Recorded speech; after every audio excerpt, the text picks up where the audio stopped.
Okay, so hello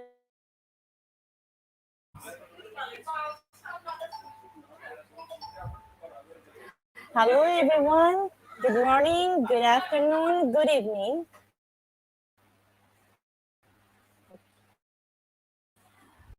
Welcome to our Institution of Global Professionals free webinar. So thank you all for joining with us in this live session. Dear participants, please stay with us till the end of our program. My dear lovely participants, once again, I'm your host from Bangladesh, Nasrin Nisha, welcoming all to our Institute of Global Professionals International Free Webinar. Okay, ladies and gentlemen, really I'm proud to be associated with IGP as a global member. I feel respected and privileged to host this webinar.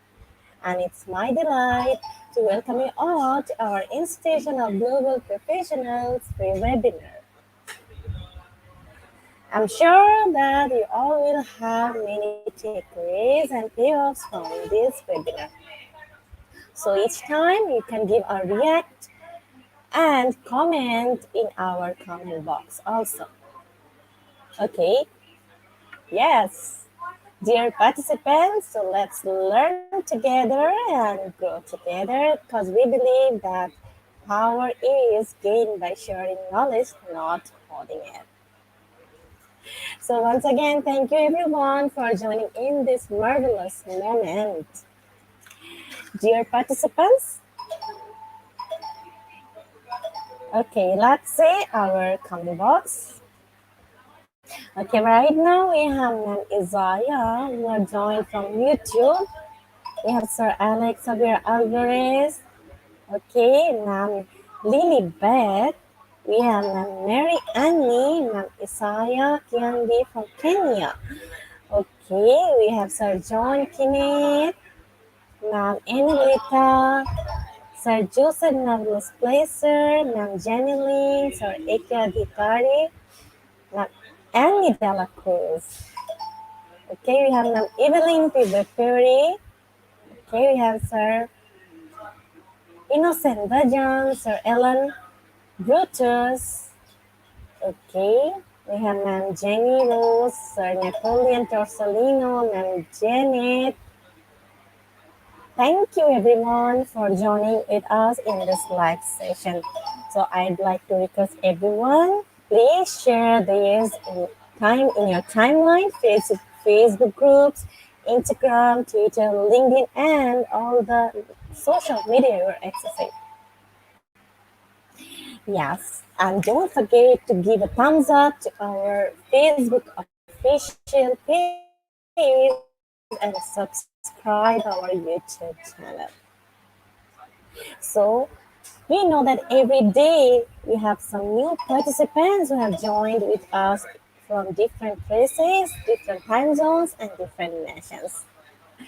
And so that allowed me to give a little concept about IGP. The Institution of Global Professionals serves student and community resource providing holistic social work and education for create a professional generation. IGP is a leading online skill development institute with thousands of learners worldwide. We make it able to use for every knowledge seeker to originate personality, more ambitious, make confidence to face any circumstance and develop their own skills. We are entrusted with international recognition. Institute of Global Professionals is an educational institution provides social work. We believe that it's not effective to increase one's skills just by acquiring formal education. So we provide effective training and consultation to generate profession generation all over the world. And IGP is a non-profit international educational institute, training institute. And we organized our webinar training, offline online courses, etc. by best and trained speakers from all over the world to create a best learning platform for all of you. And our mission is to empower people, our youth, and enhance.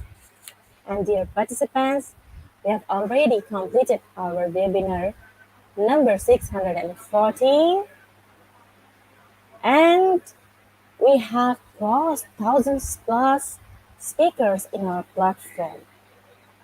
And today I'm presenting webinar number 615. The topic is Valuing Education and Counseling Amidst New Normal.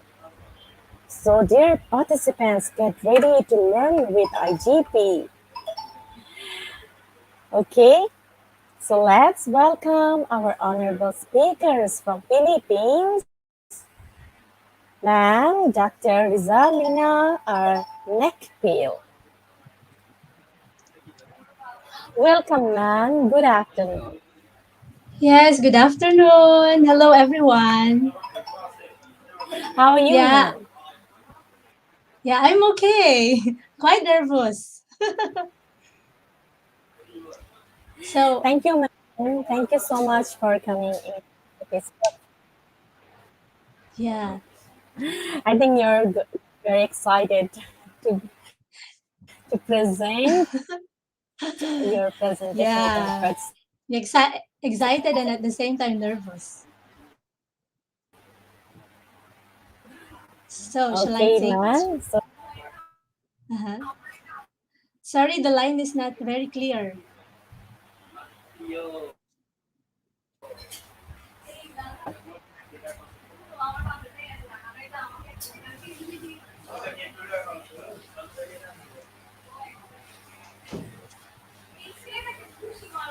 Okay, perhaps I shall proceed.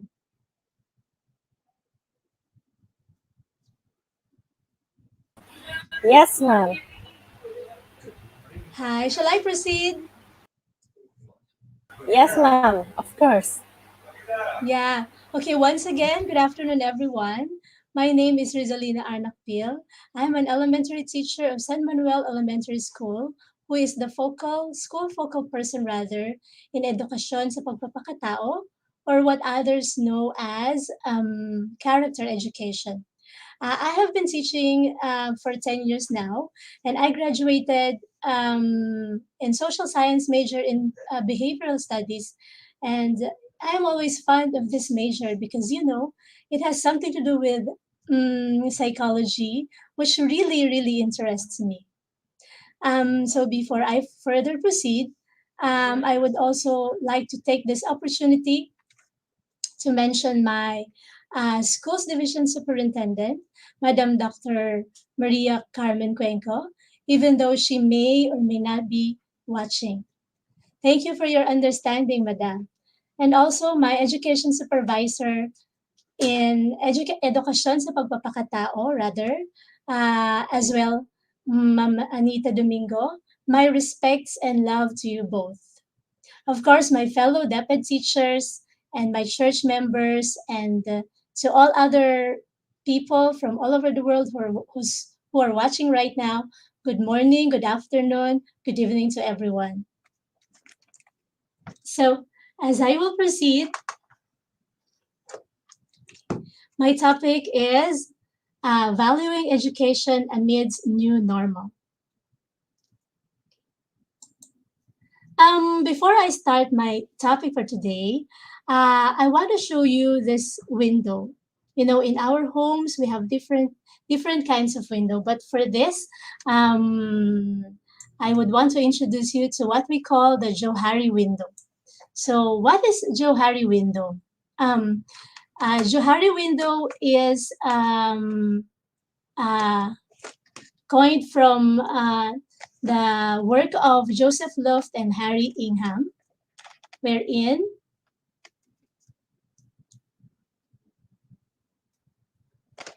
we can see this window as it has the open self, the blind self, and the hidden self, and the unknown self. So again, This Johari Window was developed by the American psychologists Joseph Luft and Harry Ingham in 1950s while they were studying group dynamics. But today, this window is particularly relevant because of the modern focus on soft competencies, behavior, empathy, cooperation, group development, and interpersonal development.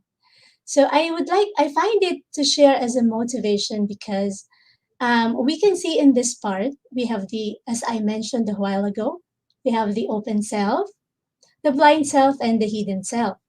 So what are these? So when we go to the open self, this window has something to do with the people and our character and our behavior, wherein we know ourselves as well as others know ourselves. Okay. And then the second window, which is the blind self, it has something to do with, one moment. You can hardly see. Where's my eyeglasses?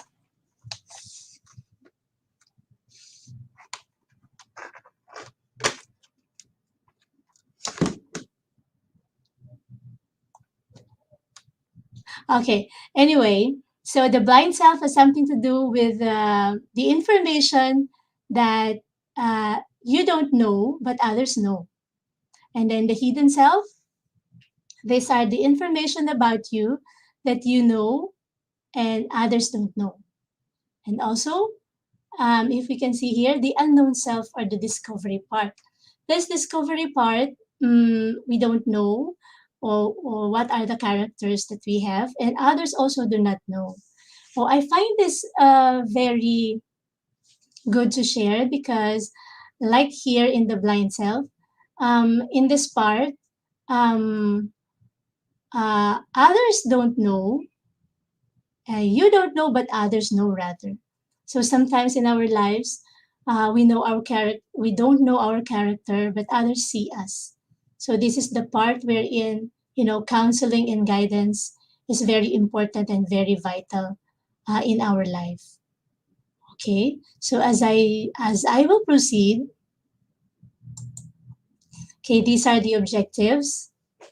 First, after our discussion or after my speaking engagement here, I hope that we can um, uh, have these objectives. I hope that we can have these objectives with us.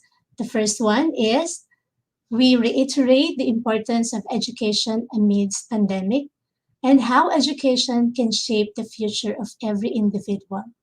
I hope this could be realized at the end of my discussion. Another one, understand that each child has a particular needs and if not dealt with properly, can create stress and may halt his or her holistic development. Also, um, this can also help us learn the scope and limitations of counseling from guidance and or advice. Another one, it will help us understand the crucial role of counselors and guidance advocates, such as the teachers, the parents, the church leaders, etc., in helping learners survive the new normal. Also, minimize, if not eradicate, the effects of, uh, one moment,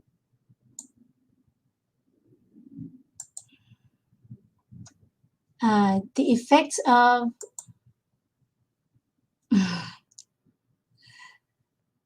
sorry, it's covered with the two basic principal process of education. Okay, one moment, please.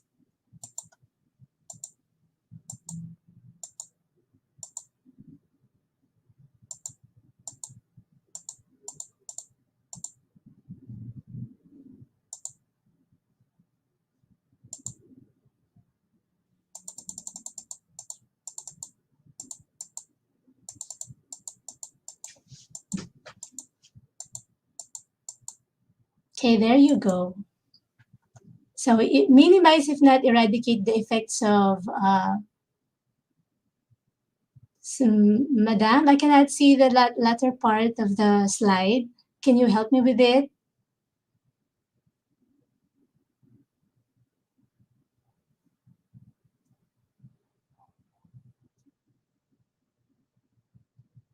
Okay, thank you so much.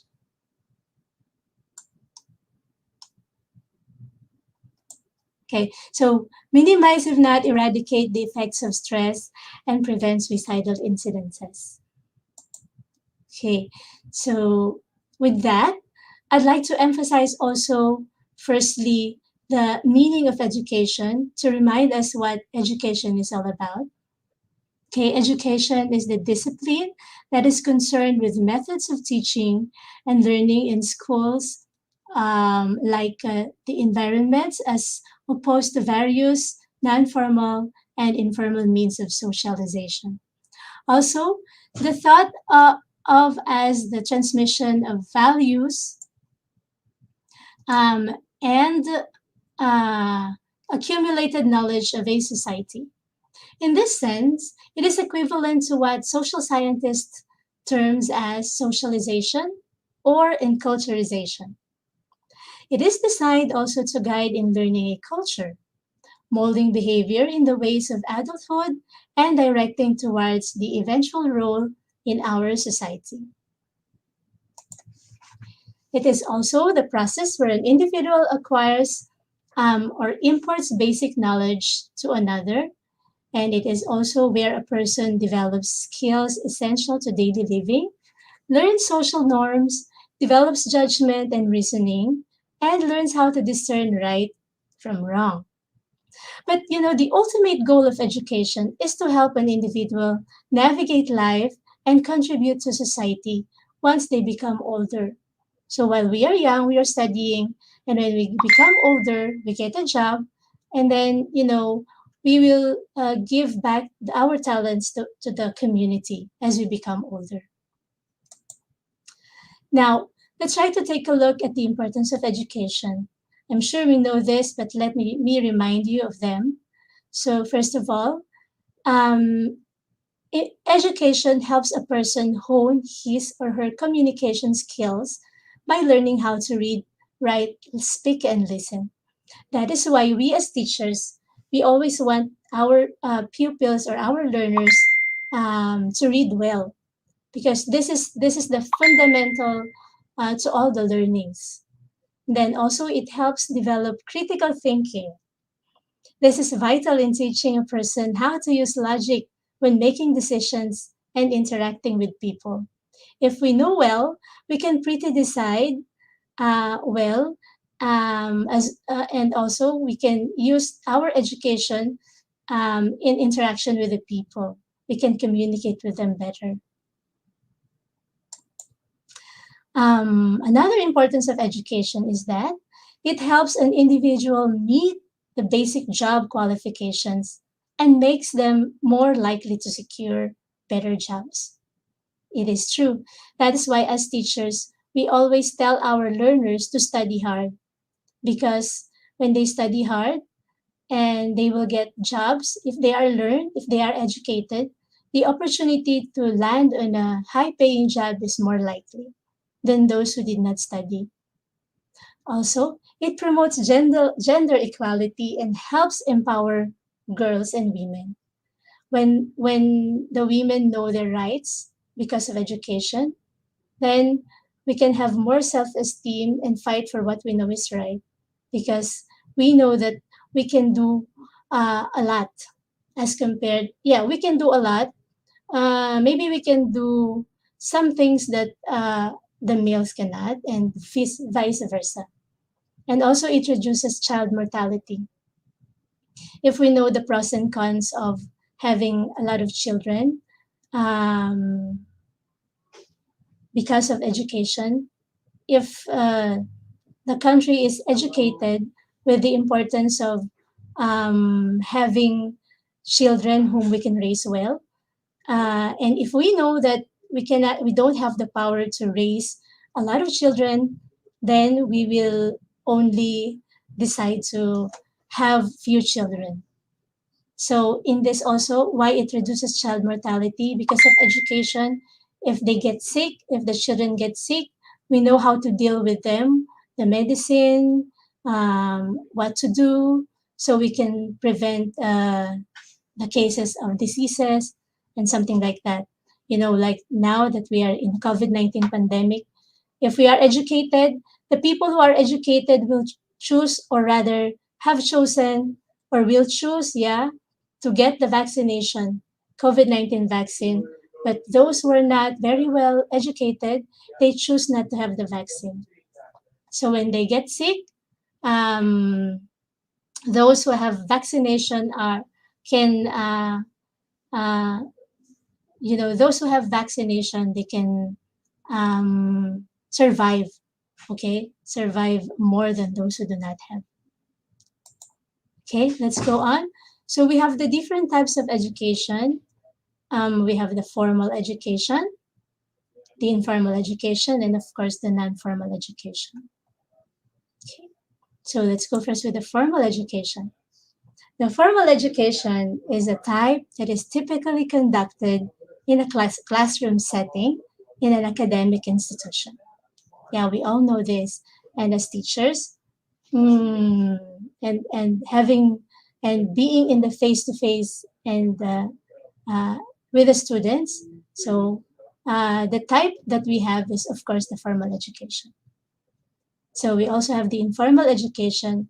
This is the type that is done outside the premises of an academic institution. Okay, we also have the different types of education. Another type of uh, education is the non-formal education, where it follows a timetable and is systematically implemented, but not necessarily conducted within a school system. Okay, so that's it for the types of education. Now, why do we send our children to school? And why do we also uh, want to have higher education? Why do we still study in graduate school? So the following benefits of education are: first, it develops the problem solving skills. Okay, when we are educated, we are able to solve the problems that we are facing. Okay, this does not only entails the math subject for our kids, but also problem solving skills in life as well. And then we also have promoting equality among individuals. Yes, as people, we are expected to promote equality among us. Okay, and another one is the stability and financial security. As I said a while ago, people who have good education are expected to have high paying jobs. Although this does not hold true for everybody. Another one is the economic growth as a nation. If people in the nation are all educated, it is expected that there will be few poor people among us. And also, it gives us the opportunity to return to the community, to give back to the community. The talents that we learn uh, in the talents that we acquire while in the process of our education, then we can use them to teach others back. Or, for example, if you are a doctor, you can give back to the community by helping the people reduce the mortality. If you are an engineer, you help other people to build houses like that. If you're a teacher, you teach the students. So we give back to the community. Okay. Um, may I read this because this is one of the beliefs that we have in our church. It says, and it's found in the Doctrine and Covenants, section 130, verses 18 to 19, says, and I quote, "Whatever principle of intelligence we attain unto in this life, it will rise with us in the resurrection. And if a person gains more knowledge and intelligence in this life through his diligence and obedience than another, he will have so much the advantage in the world to come." Okay, so this principle is what we believe. That is why in our church, we believe in the continuous education, whether it is formal or informal, because we believe that we can bring our knowledge even after our earth life. Yeah, we know that it doesn't hold true to everyone, but I just would like you to know this is what we believe. Thank you for that. Okay, now um, things are in a normal situation before, but as the COVID-19 pandemic came, our everything within us was like a little bit, I mean, heavily disrupted. Why? Because on the onset of the COVID-19 pandemic, um, there was a lot of problems that we encountered. Okay, so especially in the educational system. Okay, what are those problems that we have encountered uh, in during the pandemic? You know, actually, one cannot truly measure the positive and negative impact of COVID-19 pandemic that has brought, or rather, has brought in the entire universe. As this tiny virus put the world down into its knees, it has also aggravated the pressing problems every nation is facing. In the Department of Education alone, it has put into halt the delivery of quality education among the learners. Face to face classes were suspended, and learners needed to homeschool with modular or online teaching modalities, just to cope up with the demands of the new normal. While, of course, safekeeping rather, the health and safety of everyone.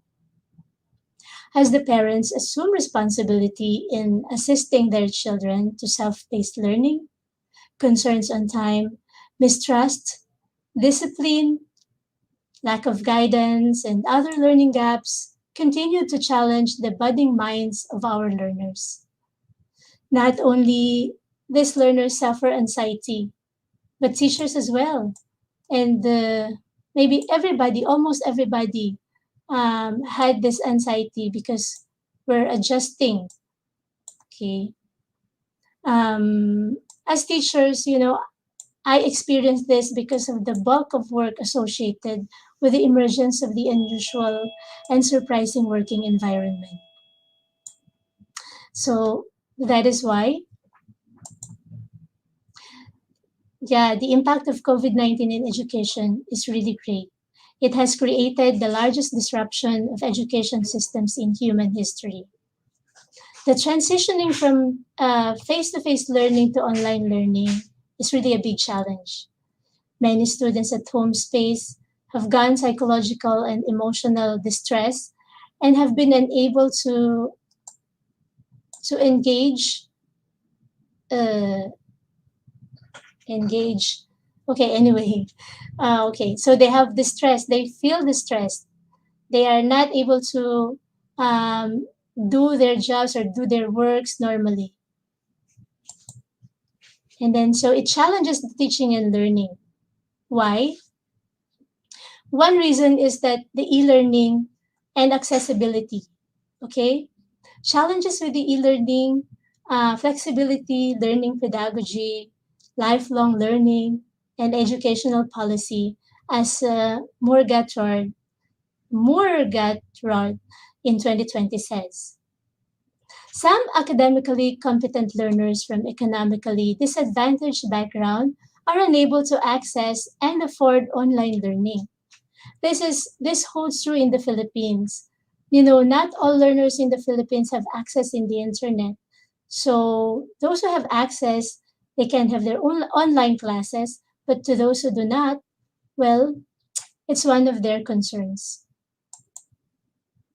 Okay, another challenge is that the level of academic performance of the students were likely to drop because at home their parents are their teachers. So sometimes instead of studying, they play Mobile Legends, they do other stuffs. So their learning is being halted. Also, the student assessments are carried out online with a lot of trial and error, uncertainty, and confusion among the teachers, students, and parents. No, how can you? It's like the question is, how can you assess the performance of the student well or the learner when sometimes this is reality? In the Philippines, sometimes the parents answer the modules of the learners, right? And sometimes right now in the new normal setup where our students are already attending the face-to-face classes, one of the things that I observed is that when I was checking the modules, they were really very good. They were able to answer all the questions. But during the face-to-face class, I can see who the students really are performing and not. So sometimes the question, or during those time, the question of assessment is really a concern. So in the Philippines, we have this term. We are talking about this, and we're actually trying to mm, uh, we're actually trying to have this what we call academic honesty be present in the schools in DepEd. We have seminars regarding it, just in order to encourage academic honesty among the learners, among the teachers as well. And also another one is that there are economic, social, and psychological repercussions on the life of students excuse me, while they're away from the normal schedule of schools. Sometimes they say that, I remember the term that says, the father is the child of a man, which has something to do with the experiences of the children or the experiences of the child during her childhood or during his childhood has something to do with who he is and what he is now that he is an adult. So, sometimes when the children experience these repercussions in life, they couldn't forget it. And so it affects their behavior and principle when they get older. So COVID-19 pandemic is just one of those um, experiences that our children uh, have experienced that probably they will not forget it in their entire life. Excuse me.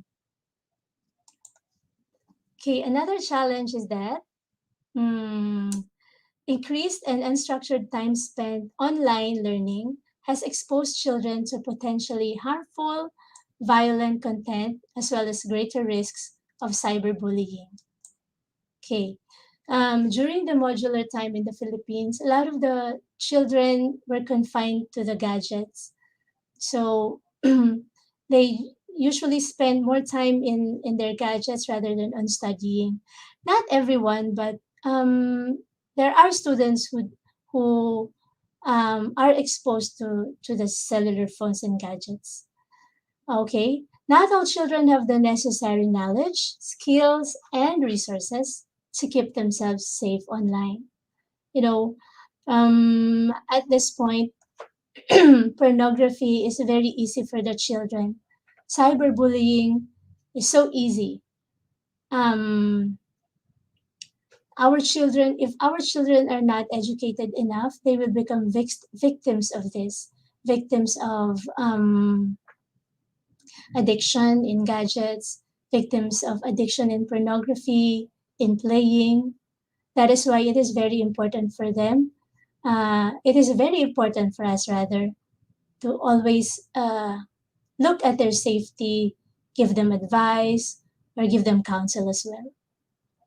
And then students are engaged in assisting parents in house chores or farm activities for their living, while some attend to their ailing family members because of COVID-19. Yeah, and my children are not excused with the aforementioned house chores.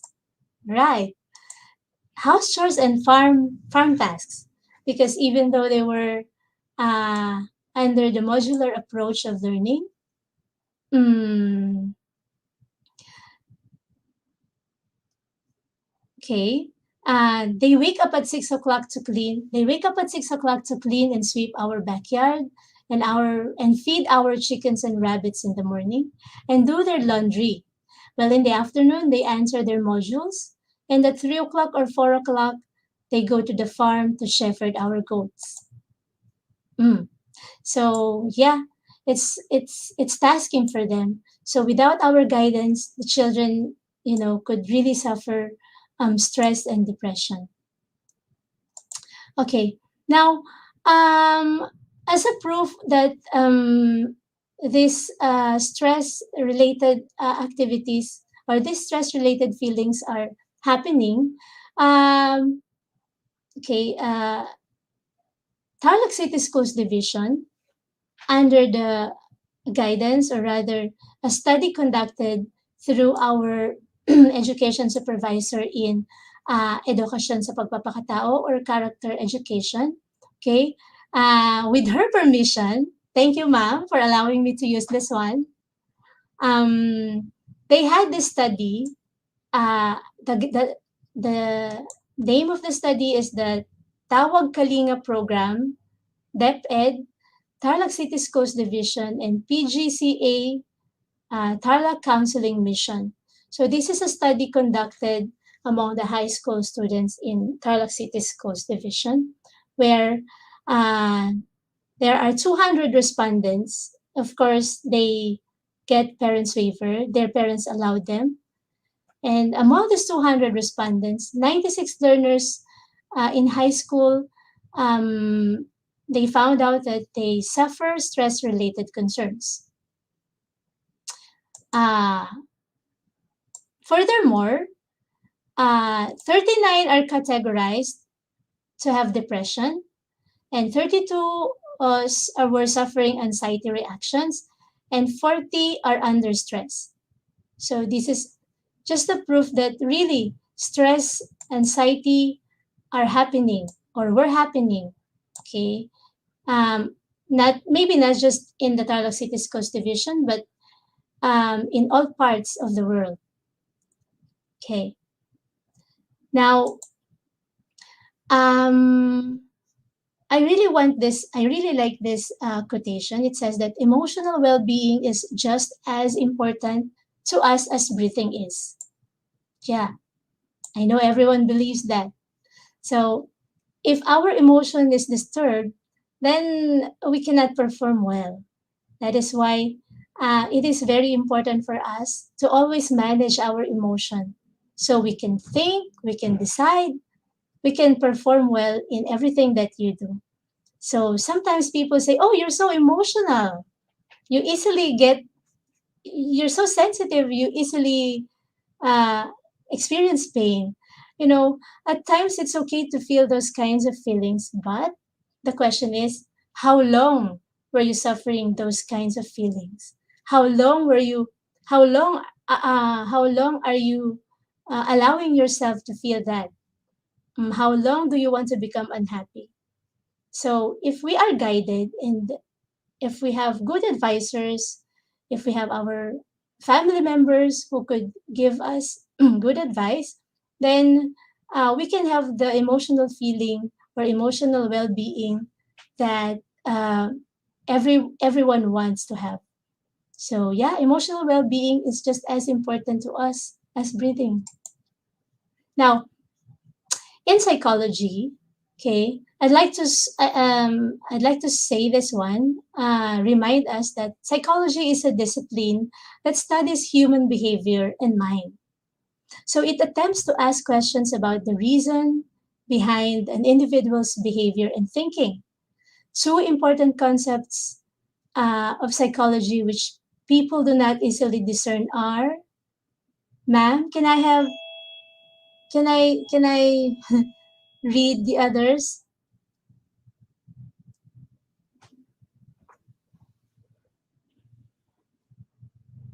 I can't read because okay, thank you so much. Yeah, okay, where am I? The two important concepts of psychology which people do not easily discern are guidance and counseling. So what's the basically the difference between guidance and counseling? You know, where can we use guidance? When can we use counseling? Okay, because both seeks to find out the solutions for problems and work for human development. Okay, let's take a look at what is counseling. Now, the NHS defines counseling as a talking therapy that involves a trained therapist listening to you and helping you find ways to deal with emotional issues. It allows the people to discuss their problems and any difficult feelings they encounter in a safe, confidential environment. This is a process where people seek, rather, it is a process that people seek when they want to change something in their lives or simply explore their thoughts and feelings in more depth. Now, what is the role of a counselor? A counselor is a professional who offers guidance to clients about areas of their life they hope to improve. Counselors can work with individuals, families, or other groups and can help their clients navigate a wide variety of circumstances depending on the area they specialize in. A counselor is, let's remember this, okay, the counselor is not there to sit you down and tell you, this is what you're going to do, that's what you're going to do. They will encourage you to talk about what's bothering you in order for you, okay, to uncover the root causes and identify your specific ways of thinking. The counselor may then look to create a plan of action to either help you reconcile your issues or help you find ways of coping. So it will not be the counselor who will tell you what to do. It will be you who will decide what you're going to do uh, through the help of the guidance counselor. Now, we have the different types of counselors. First is the guidance counselor, the mental health, the adoption counselor, speech therapist, the trauma counselor, the marriage counselor, rehabilitation counselor, and admissions counselor. Let's try to have a let's try to take a look at what's the meaning or the difference of this one. Very short, very quick. Okay, you see the guidance counselor here typically works in schools. Okay, in high school, there are guidance counselors, but in the elementary, I think it doesn't hold true that there's a specific guidance counselor because, in the elementary, um, the teachers serve as guidance. The teachers give guidance to the students. Now, this can involve meeting with students, parents, and school staff to evaluate the students' progress and help the students choose their classes, yeah, and offer emotional support to students. Then we have the mental health counselor who specialize in providing supports to clients who experience mental health disorders and disorders that can affect their daily lives. We have the adoption counselor. Okay, if you have problems in adoption, then you can go to the adoption counselors. Of course, the speech therapist, it helps clients who experience challenges with speech and language problems, also with swallowing disorders. They can also work with clients who have medical conditions resulting from events like surgery, brain injury, and other types of accidents that causes the speech causes halts in speech. Then yeah, there's the speech therapist, and we have the marriage counselor. If you're having problems with your wives or your husbands, then if you're trying to decide if you're going to separate or not, whether you want to give chance for your partner to still stay with you like that, then you can go to the guidance. You can go to the marriage counselor. Um, okay. Next is the rehabilitation counselor. When we talk about rehabilitation counselor, of course, in the Philippines, we think of it as uh, the place where, like rehabilitation centers, it's like a place where the drug addicts are being taken care of. But as we read this, one, we will understand that uh, this rehabilitation counselors focus on clients with specific disability, such as blindness, spinal cord injury, or psychiatric disability. So, in other words, um, drug addicts are not placed here because they use drugs. It's the consequence. It's the consequence of their using it. That is why they are being brought to the rehabilitation centers. So even if you're not drug addict, if you have problem in if you have specific disability, then you can go to the rehabilitation counselor. Then the admissions counselor, the counselor typically works for a particular college or university, and provides support to students who are applying to their institution. Much of an admission counselor's job can involve meeting with students and help them determine whether a certain college might be fit for them. So, probably if your child or if you don't know what to take up in college, then you can go to the admissions counselor. Okay, let's move on. Since we talked about counselors, okay, now let's highlight also this one. I'd like to highlight this one, the guidance. Okay, later on after this discussion with guidance, we will be able to see the difference between the guidance and counseling. So there you go, guidance. When you say guidance, it refers to an advice or a relevant piece of information provided by a superior to resolve a problem or overcome from difficulty. So it's a giving of advice. And then also it refers to the process of helping individuals to discover and develop their potential. Of course, guidance counselors do that too. Now, these are the types of guidance. We have the educational guidance, where a child or the students need this one during his school life. Also, it helps them solve the problem that they face in school. Another one is the vocational guidance. Uh, Maybe this has something to do with the admissions counselor a while back, because they uh, refer to the type of guidance in which ordinary information is provided regarding choosing occupation. And then the personal guidance refers to the type of guidance where a person or individual overcome their problem on their own. So if you have your problem, then what are you going to do to overcome your problem? It is also the assistance that is provided to an individual to solve their school, mental, morals, health, and ethical problems. So um, it solves the problems that vocational and educational guidance cannot. So it's personal guidance.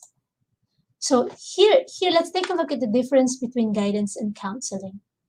Okay, while in guidance, okay, the focus is made on listening to the problem, on which ready-made solution is given by the expert. Okay, this is in guidance. Okay, in guidance, the one giving guidance can give a solution or can suggest a solution. Okay, where in counseling, counseling aims at discussing and understanding the problem. So advising and empowering him to take a decision concerning her career or life goals, okay, in one-to-one sessions. So that's one point, okay? So guidance focus, the guidance, the people who give guidance can also suggest ready-made solution. But for counselors, they help you. You will find the solution for yourself. Okay, so the basis of comparison between guidance and counseling. So for the guidance, uh, guidance refers to an advice or a relevant piece of information provided by a superior to resolve a problem or overcome from difficulty. Whereas in counseling, it refers to a professional advice given by a counselor to an individual. Yeah, as I mentioned a while ago, help him in overcoming from personal or psychological problems. By the way, here is where I got this information. https://keydifferences.com/. That's it. You can just read it for yourself. And also, the nature of guidance and counseling. Okay, the nature is for the guidance, it's preventive rather, preventive, while in counseling, it's remedial and curative. How about the approach? The approach for the guidance is comprehensive and extroverted, while in counseling, it's in depth. Okay, it's more crucial, it's more sensitive, and what it does, it assists the person in choosing the best alternative for the guidance. And for counseling, it tends to change the perspective to help him get the solution by himself or herself. Okay. Now, comparison for guidance, it deals with education and career related issues, while counseling is personal and social psychological issues. Then it's provided by any superior or expert. So it means guidance can be given by a teacher, church leader, who else? The parents, they can give us guidance. Okay. And while in counseling, only a person who possesses high level of skill and professional training can give counseling. Let us remember that. Okay. So some more.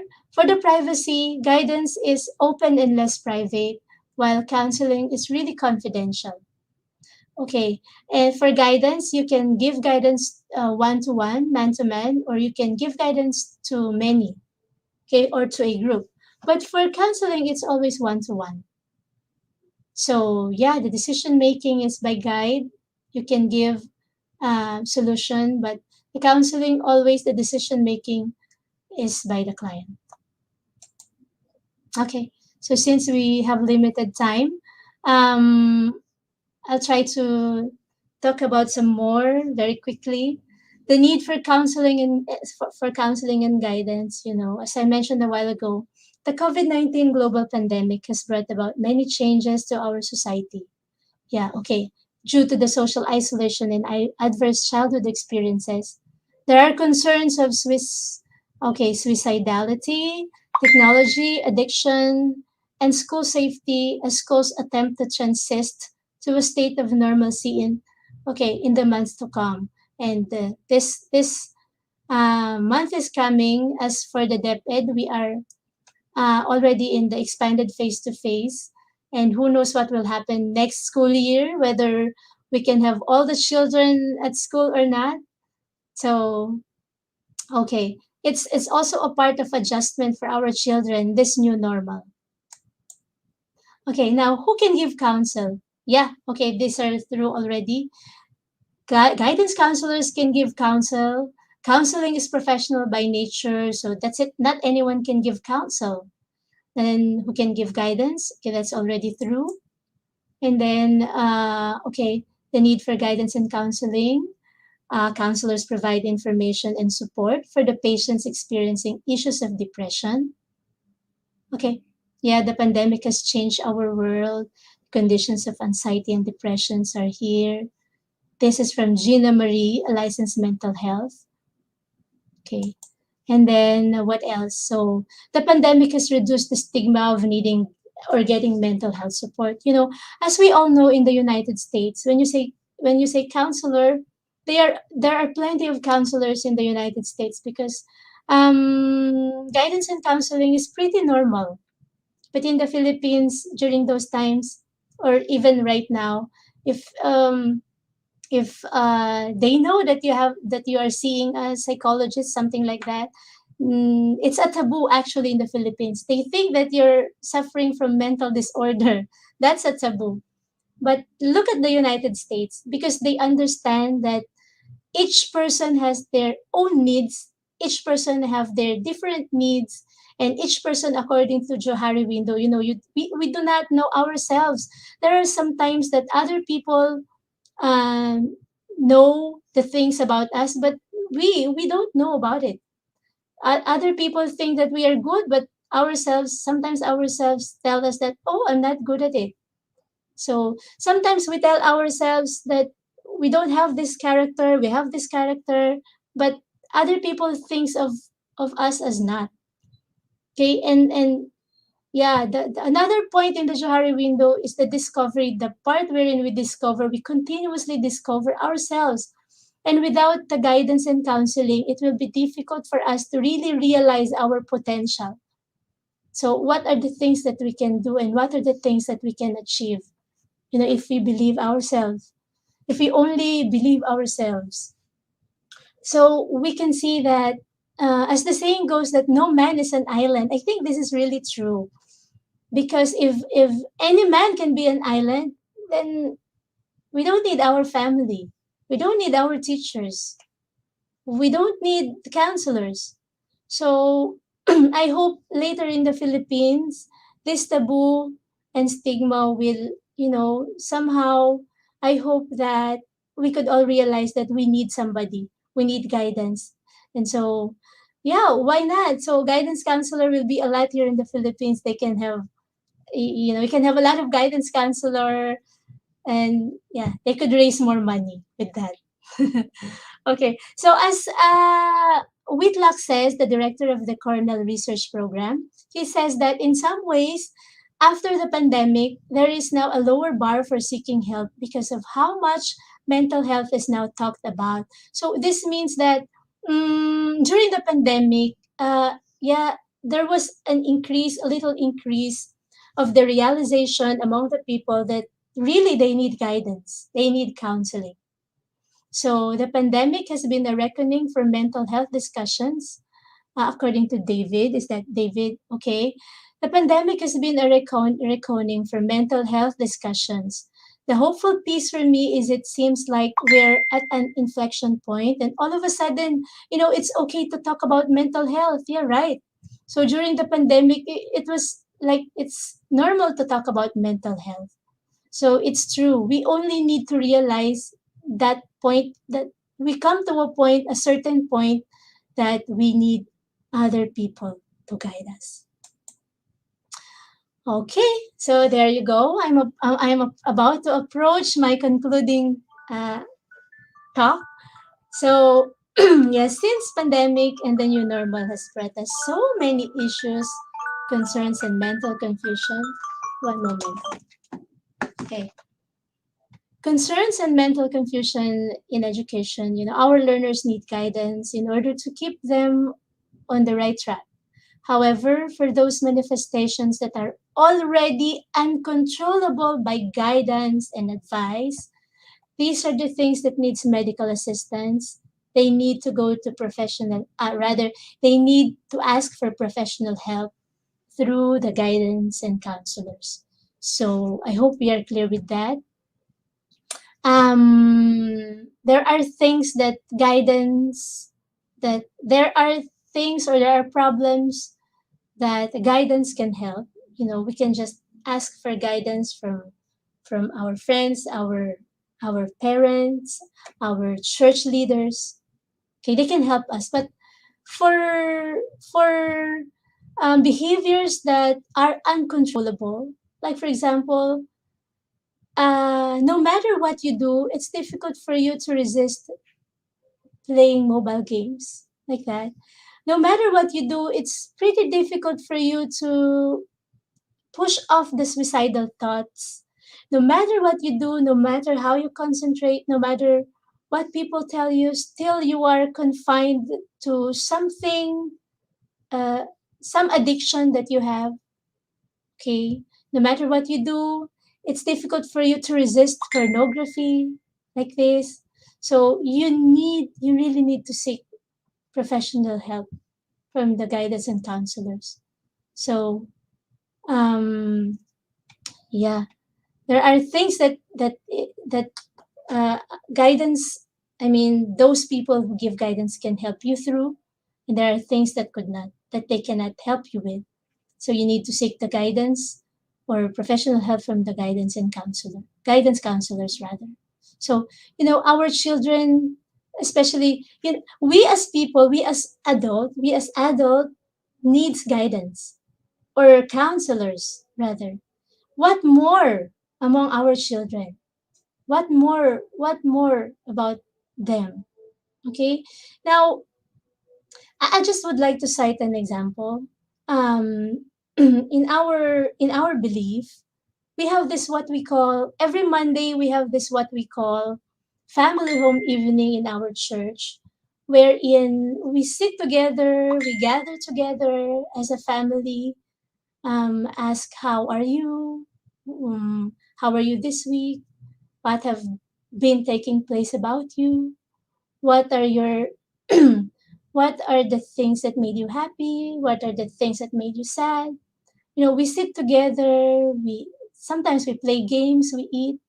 So we always if not we strive to have our family home evenings during Monday, sit down with the children. um and find out where we can help them, where we can counsel them, where we can help them build their confidence, something like that.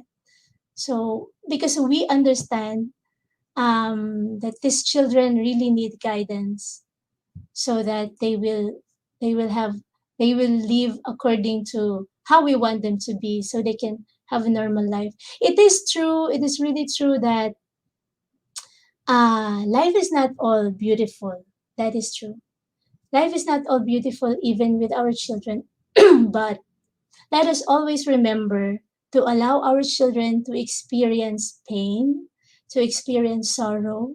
So let them learn from their experience, because these experiences will tell them, or will teach them how to become strong, how to cope up with life's difficulties. Because somehow when they grow older, if we do not allow them to feel those pain when they get older, it will be difficult for them to cope up if they will just be starting in their adulthood. Because right now, we live in what they call survival of the fittest. We live in what they call survival of the fittest. Probably not not uh not in terms of, yeah, okay, academic, yeah, but nowadays, if you have low emotional quotient, even if you have high intelligent quotient, it's difficult for you to cope up. So if you are intelligent but your emotion is really not okay, then it's easy for you to give up on life.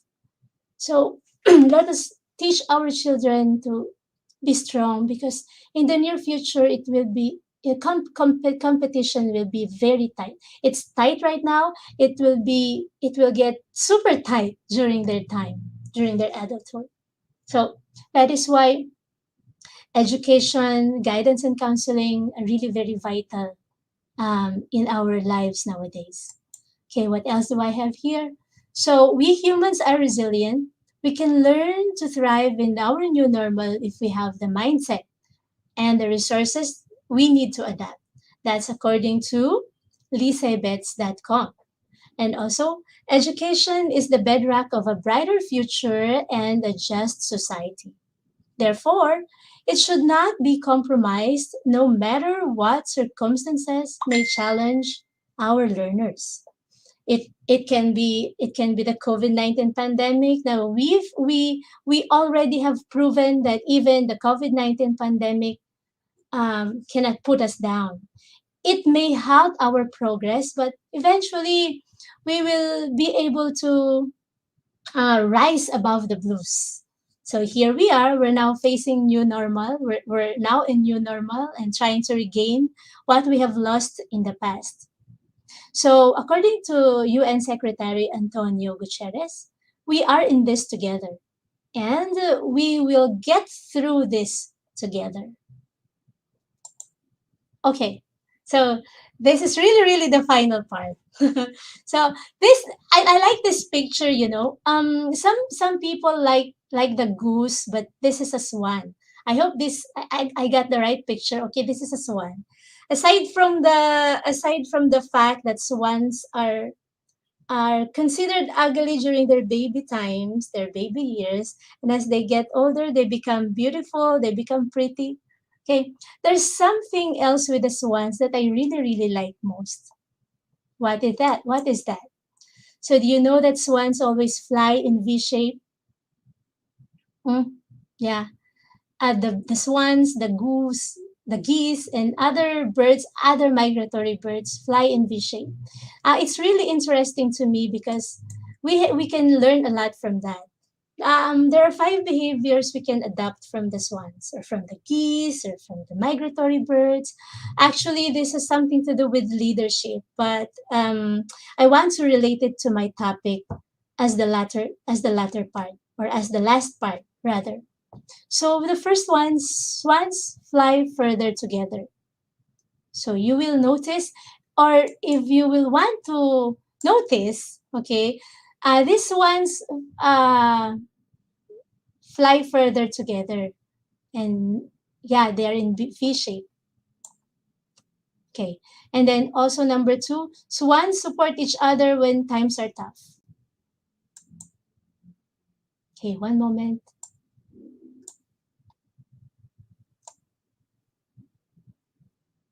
Okay, so what do we mean by that? Okay, let me read them first. So number three, swans take turns leading. So swans take turns leading, and number four, swans cheer progress, and number five, swans are loyal to their purpose. So I'd like to say this one. I'd like to read this. Um, uh, so let's go to the first one first. So they fly in V shape.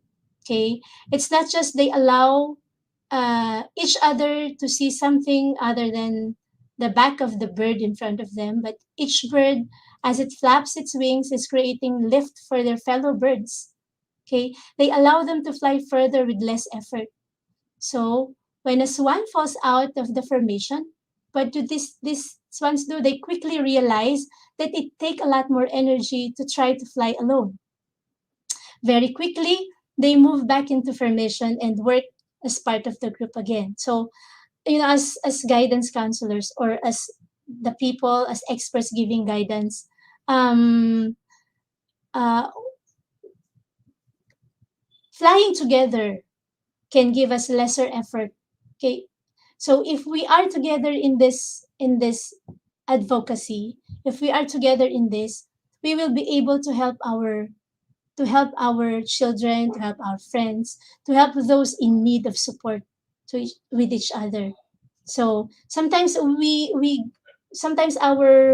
children or the people who needs advice, they move behind.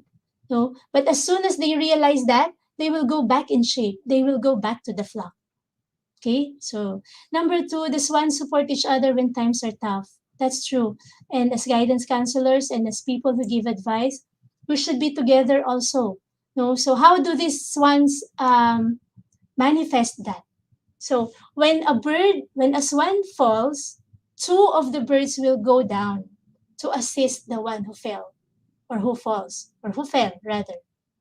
Now, they will not leave that swan until it gets back to shape and go back to the flock.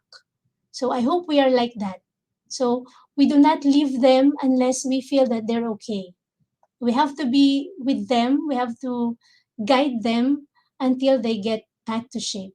Then number three, the swans take turns leading.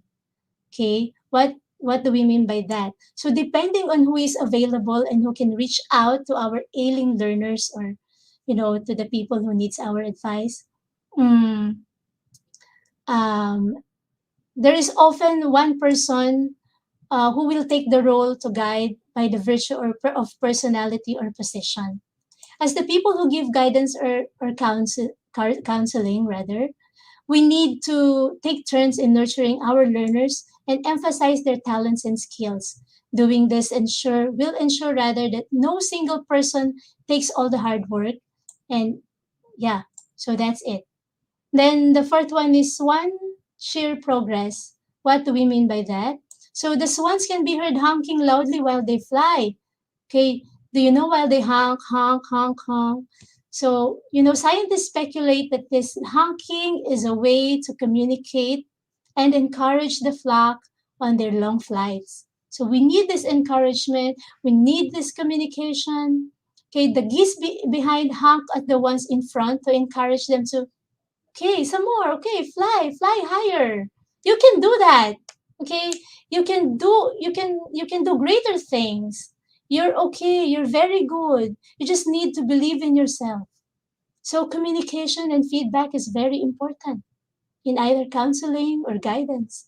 It is vital that there is regular communication happening between us and the person we give guidance or advice. So, yeah. And then the fifth and the last one, swans are loyal to their purpose. What do we mean by that? Swans don't alter their migration route. So, they always return to the same areas on each flight. Their goal remains the same. They move the flock from the north to the south. So it means we have to be steady on our goal. We do not need to change. We do not need to deviate from that goal. So we are more than just our goal is. It includes the culture of helping our learners and anyone who is needing guidance or counsel. Let us become a guide and a light to those who need us. We are the source of inspiration who can draw good lessons out of not so good experiences. This job is not easy. It's not easy, but it's worth it. The impact of a good guidance or good counseling does not only end in one person. It can save an individual. It can save a family. It can save a community. More so, it can save a generation. Okay, so this is my final word. Education must continue, even in times of crisis, whether it may be a calamity, a disaster, emergency, quarantine, or even war. Okay? Why will it continue? Because there are guidance counselors and there are people who give guidance for everyone to push through on our goals. So I hope everyone learns from this simple talk. And that's it for today. Thank you so much for listening to me.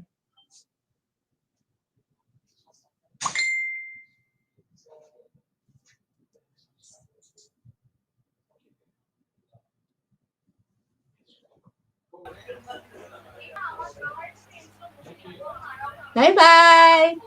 Thank you.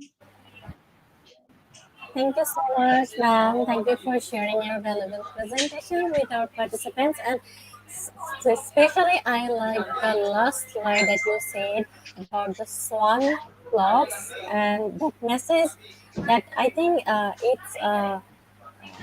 it's about cheering and encouraging and togetherness. So I just love that message, really. So thank you Thank so much, you. ma'am, and we will come back. We will come back with you in our quiz session after the quiz competition. So please stay with us. Thank you.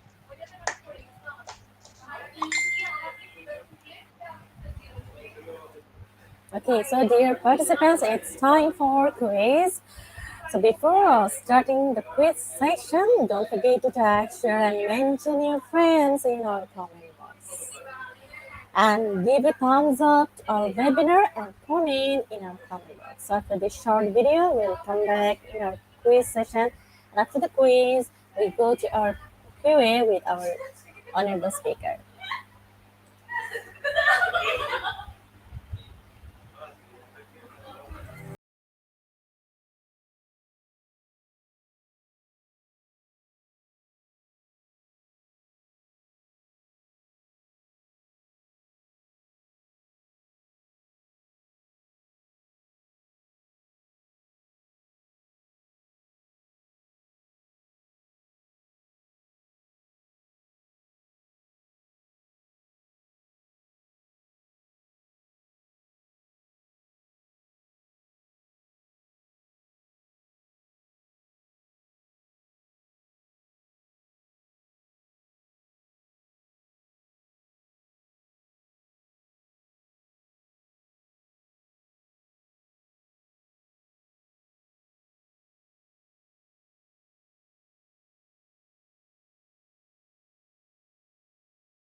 Once again, welcome in our quiz competition session. So right now we have 40 participants who have already joined this session. Thank you everyone. And you can find the joining link in our comment box, and you can also directly go to www.slido.com, and today's quiz code is QuizIGP. Also, you can scan the QR code that is flashed on your screen.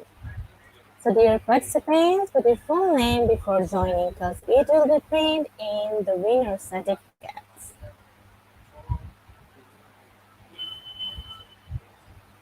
And in the end of our program, we will share the international webinar code. Program.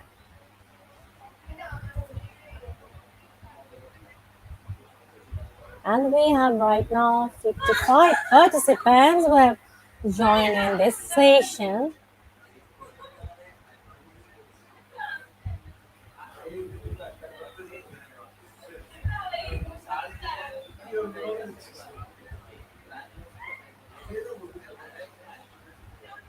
And also get ready for our next session, that is QA with our honorable speakers. So get ready with your question also.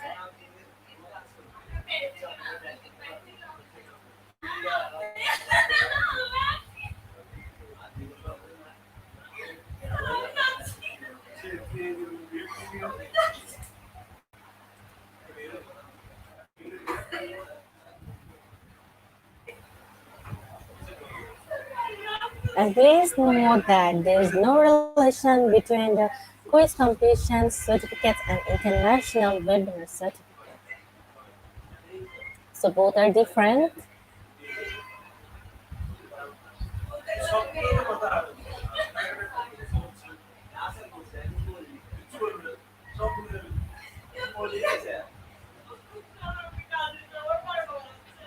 And today, top 10 winners get quiz competition winner certificates. Okay. And right now we have 61 participants in our quiz session. We have Ma'am Merlita Lilo, Ma'am Merchant, Ma'am Christina Vidal Rosario, Sir Ashok Kumar Adhikari, okay, Ma'am Ella May, Ma'am Junali, okay, we have Ma'am Corinne, we have Ma'am Melanie, we have Ma'am Jacqueline Dessa, we have Ma'am Nancy Barotel, Sir John Elric, Ma'am Junel, Ma'am Charlie, and Ma'am Infante, okay, Ma'am Junel, Ma'am Emily, Sir Jans, okay. All right, thank you everyone for joining in this quiz session.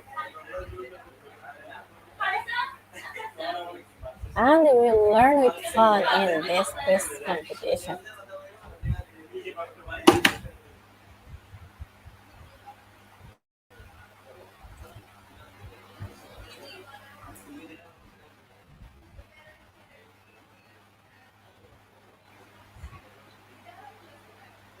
So let me tell you once again, you can find the joining link in our comment box, and the code is QuizIGP.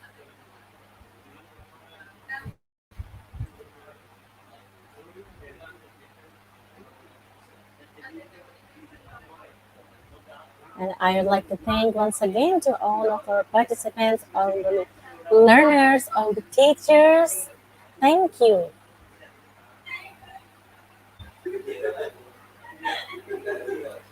And right now we have 70 participants have joined in this live quiz session. So we will start it within a minute.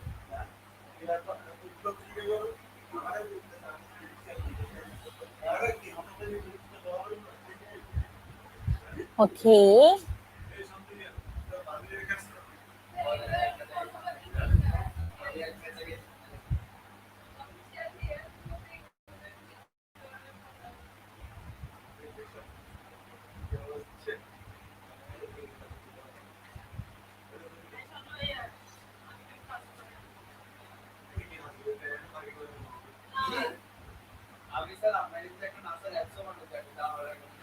So let's start our quiz with all the participants. Let's start it. So here is our first question. What are the principles of guilt in counseling?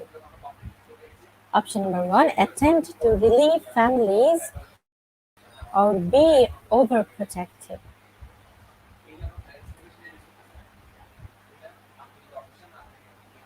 And you have less 5 seconds left to answer it.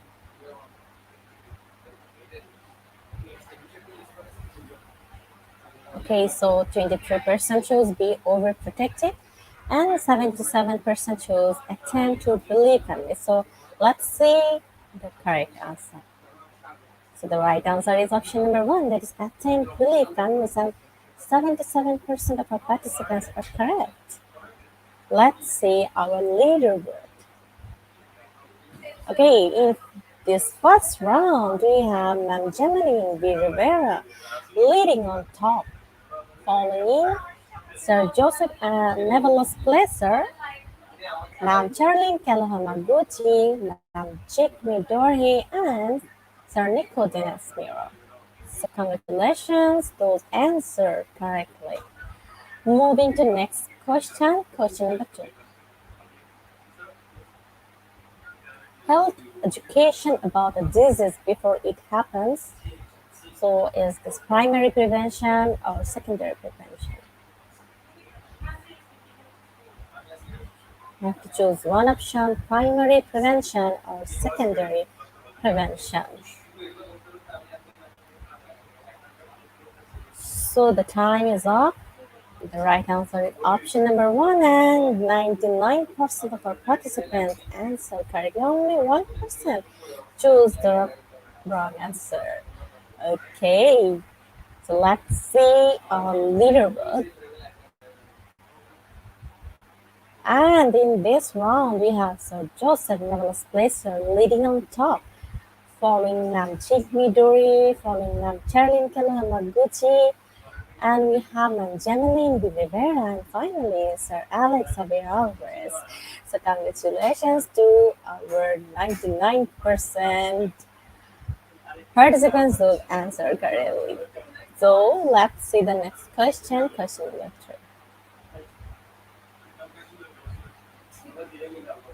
So the question is, the aims of teaching and counseling include maintaining and promoting health or not preventing illness.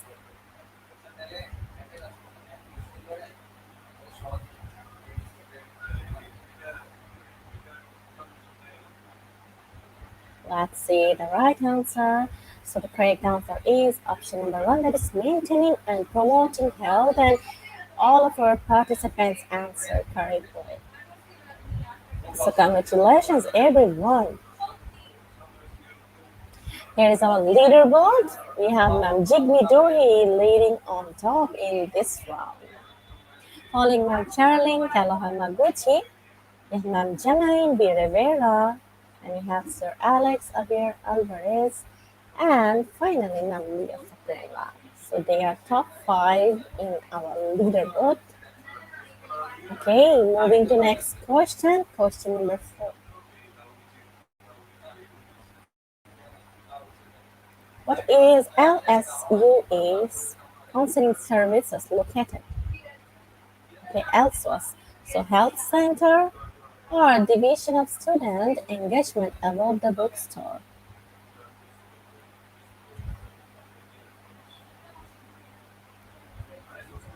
So the time is up.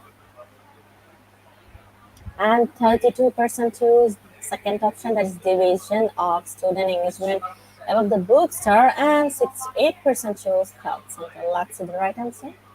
Okay, so the correct answer is option number 2, and 32% of our participants are correct. In this round, we have Gemma Benelada leading on top, following Charlene Kalahamaguchi, following Leah Fatima. We have Charlie Anton Infante and Jacqueline Bessa. So congratulations, those answered correctly.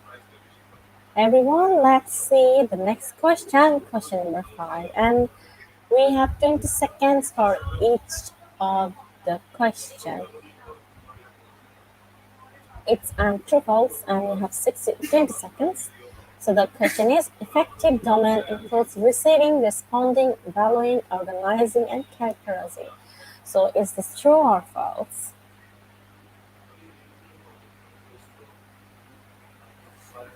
You have only last 2 seconds left. Let's see the right answer, and the correct answer is option number 1, that is true, and 99% of our participants answered correctly. So congratulations, those answered correctly. Let's see the leaderboard. Again, we have Nam Jama Benalada, this first position, following Nam Charlene Kalahamaguchi, following Nam Leah Fatunla, then we have Nam Nancy Barotil, and Jacqueline Asa. Okay, so let's see the next question, question number 6. Also, okay, it's a blank question. A blank is a collection of a work representing education, self-development, and career information. So you have to put one option, that is portfolio or resume.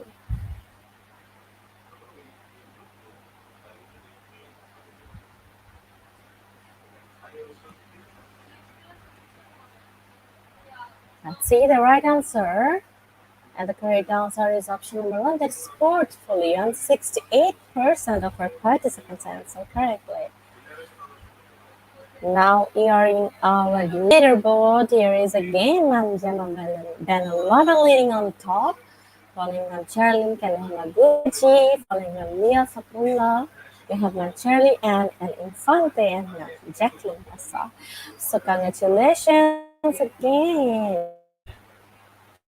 Alright, let's see the next question. Question number 7. Which of the following statements most accurately describes the Spanish view of education? So education for women was common and accepted, or education was tightly linked to the Catholic Church?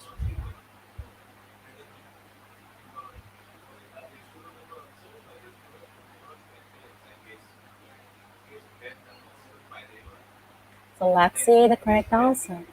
36% goes with education for women was common and accepted, and 60% goes with education was tightly linked to the Catholic Church. So, Slido, please show us the correct answer. Oh, so the right answer is option number 2, that is education was tightly linked to the Catholic Church, and 64% are right. Here is our leaderboard result. We have Namcherli and El Infante leading on top, following Maria Facula, following Nancy Baratil. We have Jeanine Biller, and finally we have Sir Alan and H. Brutus.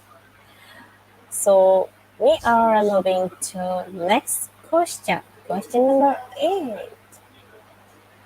Again, it's a blank sentence, so you have to put one option. What is valuing your nation's rank in the world? Manorialism or nationalism? So you have to put one option in the blank.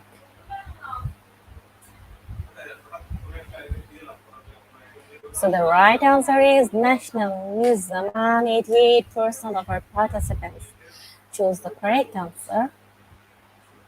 And again, we have Charlie and Infante leading on top, following Leah Facula, following Sir Alan H. Brutus. We have Sir Nico Diaz Miro, and finally Manuelita Milo. So let's proceed to the next question, question number 9. The study of the classics of Rome and Greece and valuing the importance of the individuals is a humanism or Renaissance? Okay, you have only 5 seconds left. Answer it. Okay, so the correct answer is option number one, that is humanism. And 70% of our participants goes with the correct answer. So congratulations, those answered correctly. Can we have a Charlie and El Infante place first position in this round, following Sir Alan H. Brutus, following Sir Nicodemus Miro, then we have okay, Mary Joy, and finally Sir Jules Bernasor. So we have lost one more question. So everyone, are you ready to answer it? Let's see the question. So it's on true false.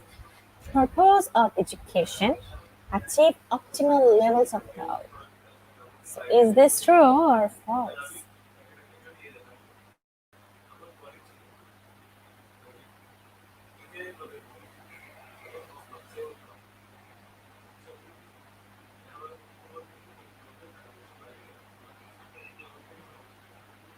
So here is our answer. Okay, 63% choose true and 37% chose false. The right answer is true, and 63% of our participants are correct. So here is our leaderboard and our winner's name. Congratulations, Ma'am Jerry and El Infante. Okay, so let's read the other winner's name. We have Sir Nico de Asmiro, place second.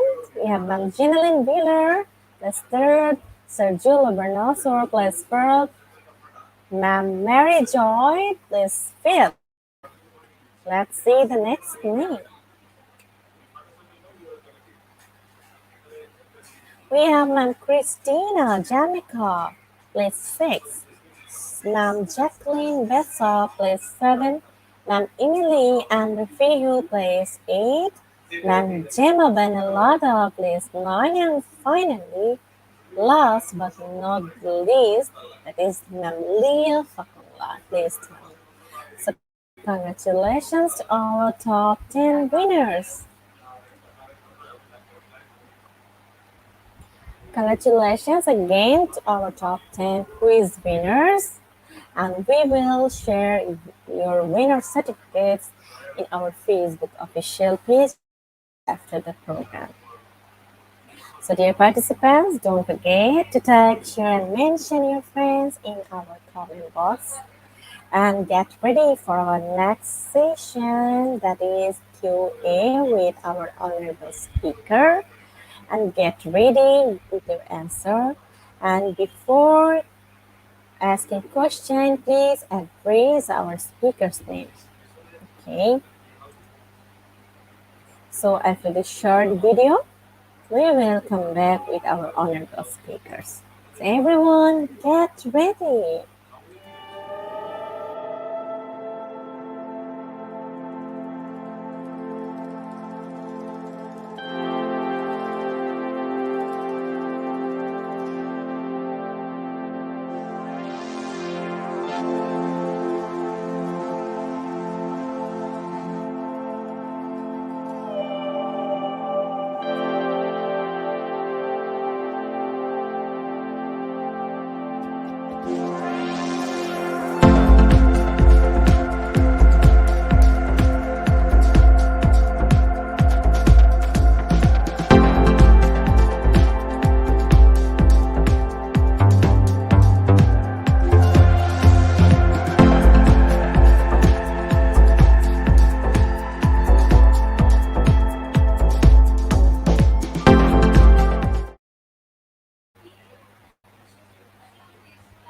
Hello, ma'am.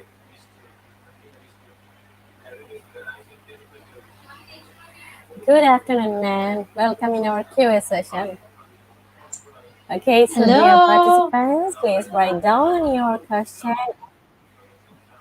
or any kind of query you have. Please write down in our comment box, and our speaker is ready to answer.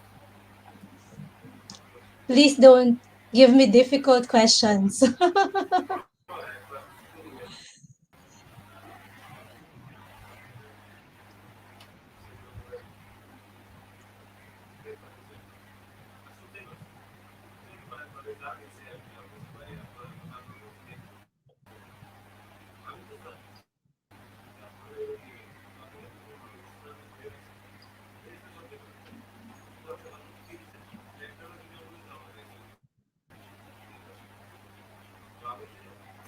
Yes, so dear participants, dear learners, dear teachers, dear viewers, we are waiting for your question.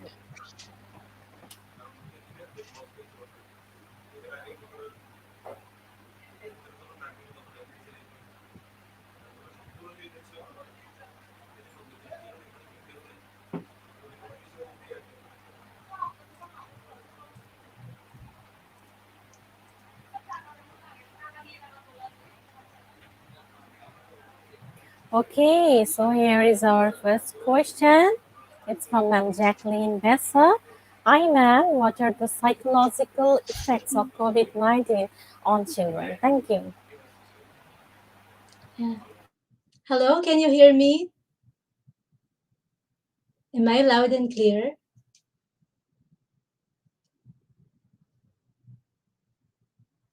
Hello? Can you hear me?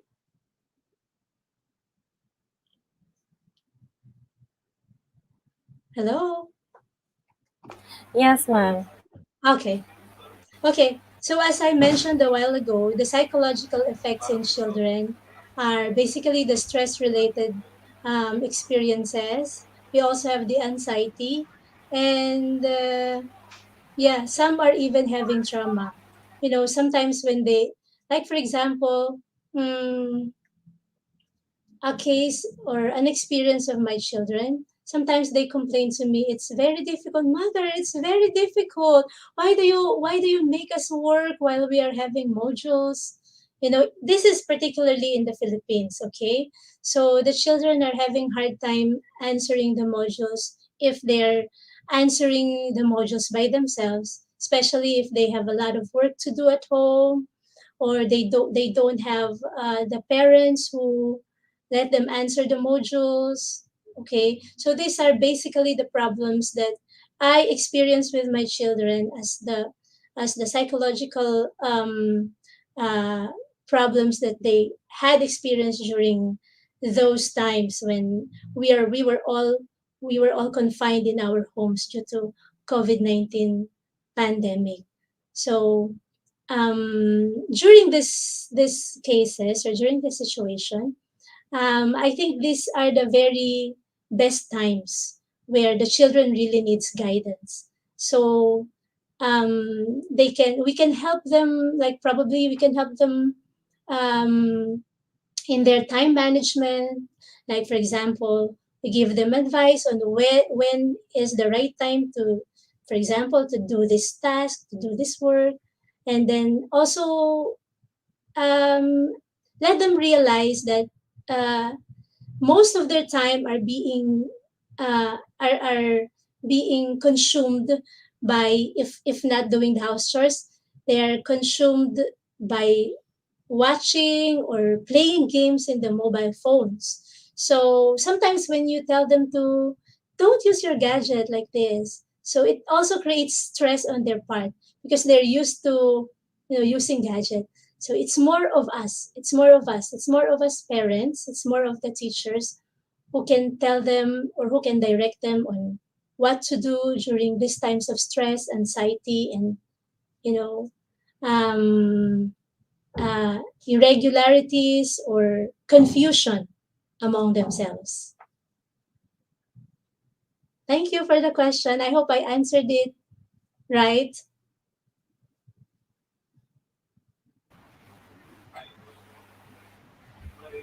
Thank you so much, ma'am.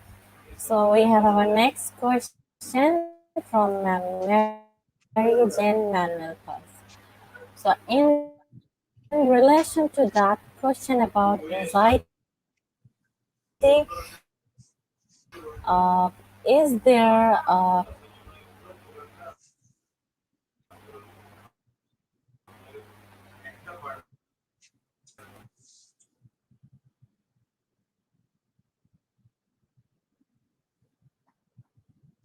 Hello?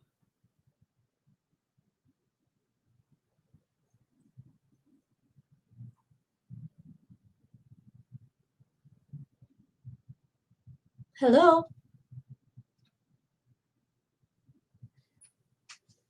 Hi? Can you hear me?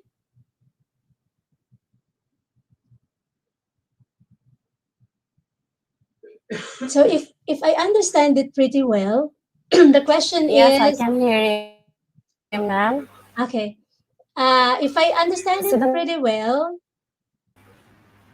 yeah, the question is there a complete remedy on anxiety, right?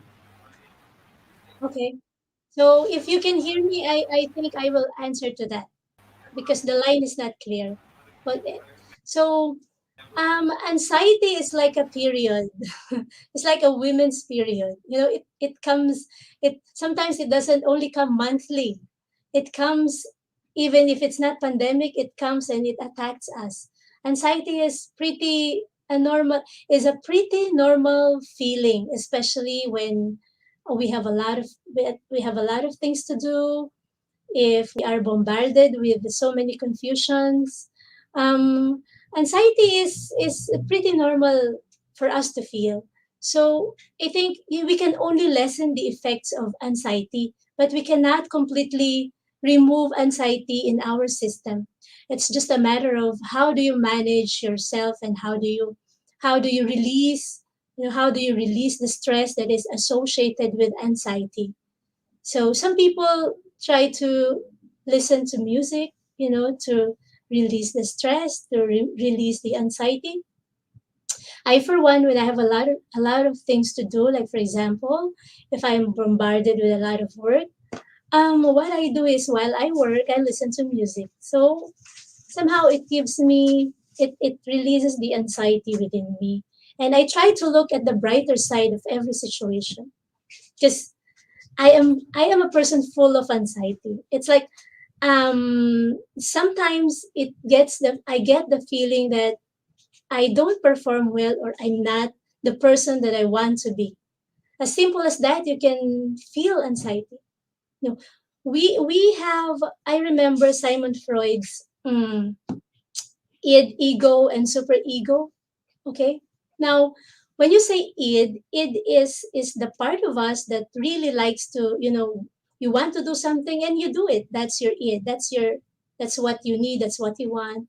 And then we have this ego. The ego is the what do you call that? Is the avenue on how we satisfy the id. Also, for example, we do something in order to be satisfied with something. No? And then we also have the super ego, which is our conscience. Super ego dictates to us what is right and what's wrong. So I'd like to go back to the ego. No, all of us have this what we call ego, and and and if our ego is being what do you call that? Is being um, how can you say that? It's being threatened. Okay, if our ego is being threatened, it creates anxiety within us because we want to always have a good image to the people around us. So when we do not when we know that we do not perform as the people expects us to be, it creates anxiety. It threatens our ego because we don't want that. We always want to appear good. We always want to look good. This basic experience is already I rather already creates anxiety within us. So yes, that's it. We can only lessen the effect of anxiety in our lives, but we cannot totally live without it. It's just a matter of how we deal with every experiences that comes along the way. Mm. That's what I think about it. Thank you for the question.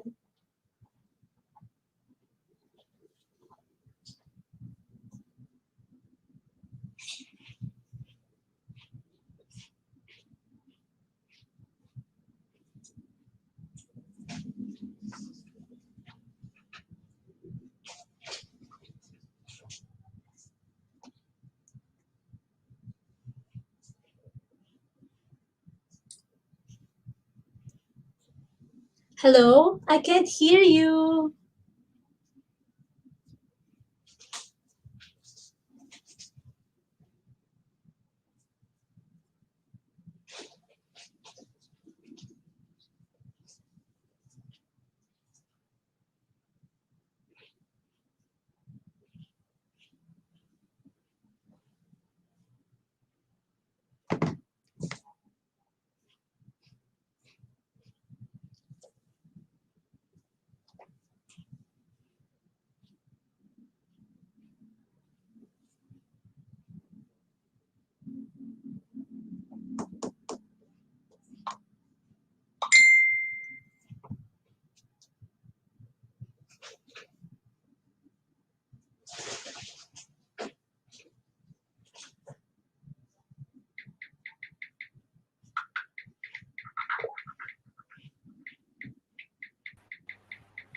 Sorry, ma'am. Can you hear me That's now? okay. I hope I answered her question. Her Sorry, or because him? of Or his, poor rather. network connection.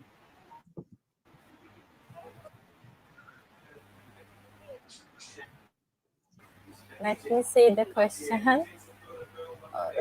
So,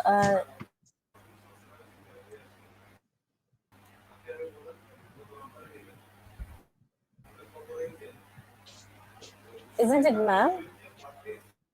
Yeah, I already answered. Did they already heard what I said?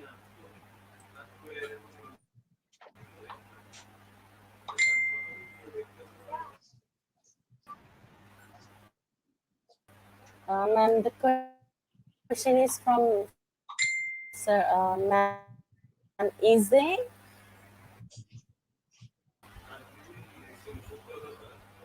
That I'm shared on screen, ma'am, right now. Yeah, I can read it.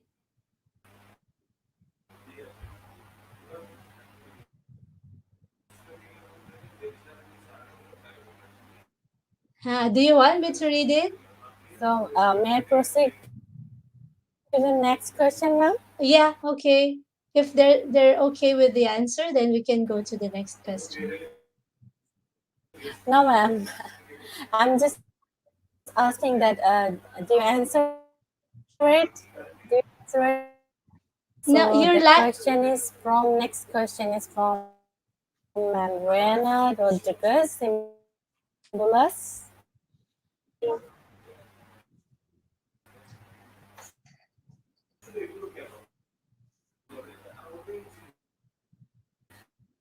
Most of the schools have insufficient qualified designated is 72 for past 2 years. And up to now, guidance program maximizing counseling per to students. I'm sorry. The line is lagging. I can only see this question here. The question is, one of the most common problem I encounter in classrooms are students who are or rather who undergo depression and family problem. Is there any advice on how to manage or cater this kind of situations? You'll be here. Hello? The line is lagging.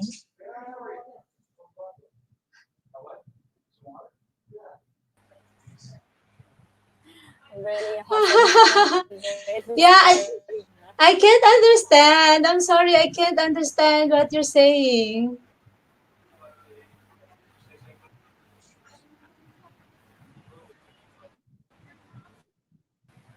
Really sorry, ma'am, because of network connection.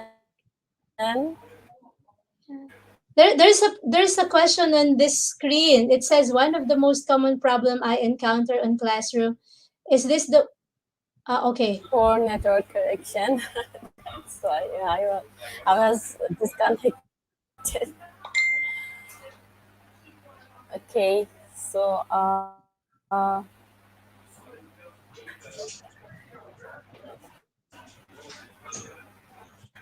yes, yes.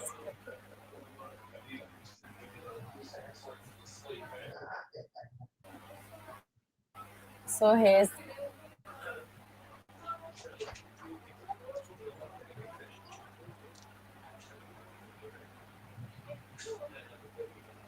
Okay. So the question is we noticed that most of the schools have insufficient qualified designated school guidance, yet number of items intended in our division office is 72 for the past 2 years, and and up to now still unfiled.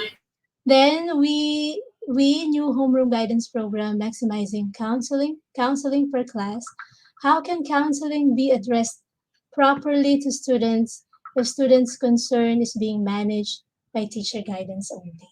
Yeah, same here. We also have the same problem. Where is she from? Ma'am Rowena Rodriguez Simbulas. Ah, yeah. So in elementary, we also face the same problem and the same situation. We actually do not have the formal guidance and counselors in our school.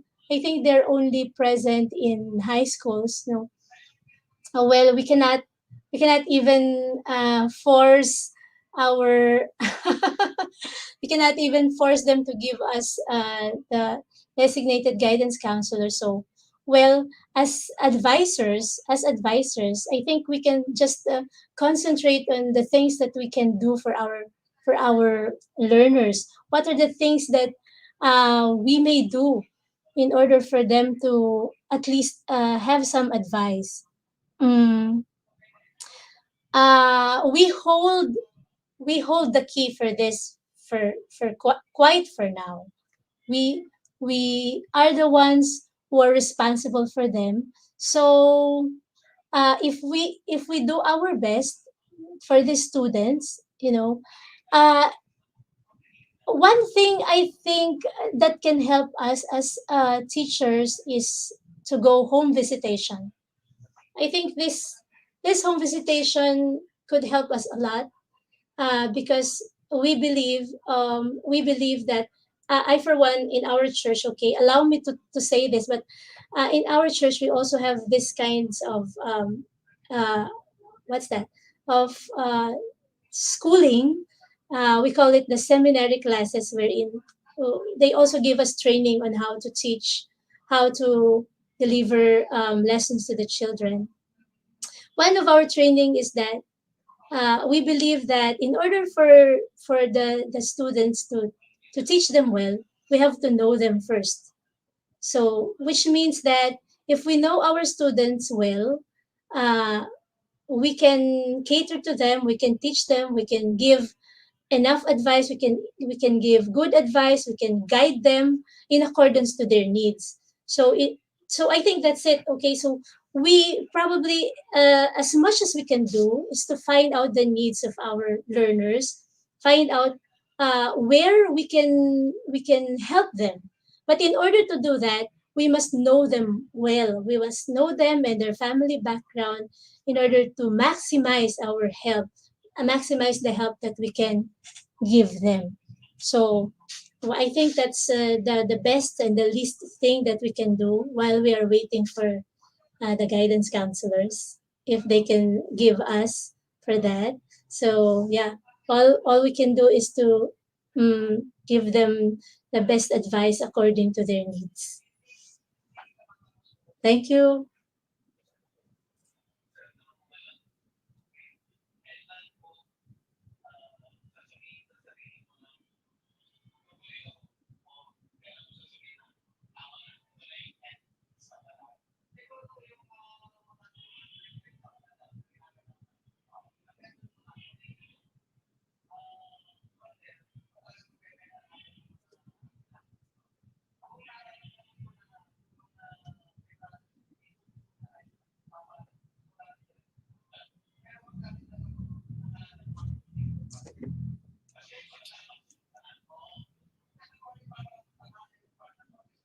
Hello. Thank you for watching, everyone. I don't know if you can hear me or if you can see me.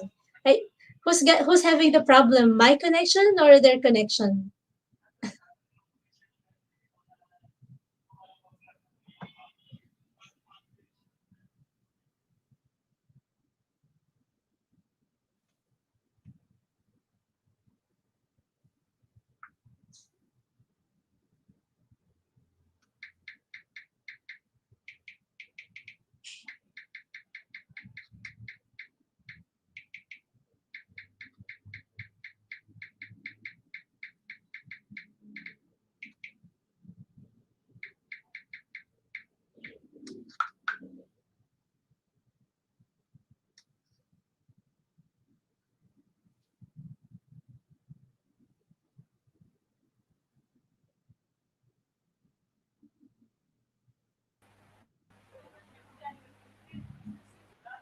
Oh, ma'am, I'm really sorry. Yeah, I'm really Oh, sorry. yeah, I already answered the question. Okay, ma'am. Thank you so much. Okay. I think this is a new question from Ma'am Pinagong. Please explain further on the Johari window. How can we know the information that is not known to others and to oneself as well? How can we discover ourselves using the Johari window? In what way we can use this to our students? Yeah, actually, Johari Window is usually used for what's that? Team building activities. So there are four windows associated with that. The first window is you know who you are and others know you as well. So it's just a little review, okay? Because if I will be explaining that, I think it will take us more than 1 hour or 2 hours. But these are the basic facts about it. So, as the first window, you know who you are, and other people know you. Like, for example, um, you know that you are kind, and other people also know that you're kind. So, there's no problem with that because you know yourself, and other people know you as well. So the other window, it could be the second or the third. The other window is that you know yourself and the other people do not know that within you. So sometimes you know that you are good, you know that you are kind, but other people see differently. Other people see the opposite of you. Okay? So the other window is that other people know, but you do not know. So, like for example, other people know that you can do this, but you yourself, you don't think you can do this. Other people other people see the potential in you, but you do not. Okay, so that's one of those second or third part, and the other one is the last part is the blind spot, or that is the window of self discovery. So other people do not know that you have this character trait, and you also do not know about this character trait. So I think this window can help us improve in our personality by thinking that for the blind spot, there is always room for improvement. There is always room for, because this is the mysterious part. This part is the part where you discover yourself, that you discover what else are the things that you cannot do, what else that you can do. Okay, and for the part that you don't know, for the part of the window wherein you do not know but others know, no, this is a very good learning spot for us, because sometimes people say something about us, but we do not agree with what they say, because we always say that I know myself. Don't tell that to me because I'm not that kind of person. But this is a word of advice. Try to analyze yourself. It's the point of analysis for everybody. It's the point wherein you try to ask yourself, am I really not that kind of person that he is telling me to?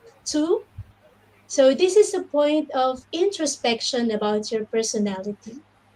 So this is also where this is also the portion where I was telling you a while back that no man is an island. So somehow in our life we need other people to tell us those kinds of things, because they serve as our room for improvement. So that is for that window. Okay, so basically those are the most important part that I think that is very important and can help us a lot in trying to know who we are and trying to show the kind of person we want to be to other people. Yeah, that's it. But you always remember that nobody is perfect. So these four windows just tell us that we are not perfect. We only know few of our personality, because if we know everything about us, life will not be exciting. It's the differences among this window that makes our lives exciting. The discovery part, so yeah, that's it. So I hope somehow I answered the question. If you want to more, if you want more and discussion about this, then maybe we can talk about it in other occasion, or you can just send me private message and we can talk about it. Thank you so much. Thank you so much, ma'am. Thank you for coming in IGP's platform and sharing your knowledge with our participants, all the teachers, all the learners, and all the viewers from all over the world. And thank you again, ma'am. So, do Thank you have any you. last words for our participants? Message me.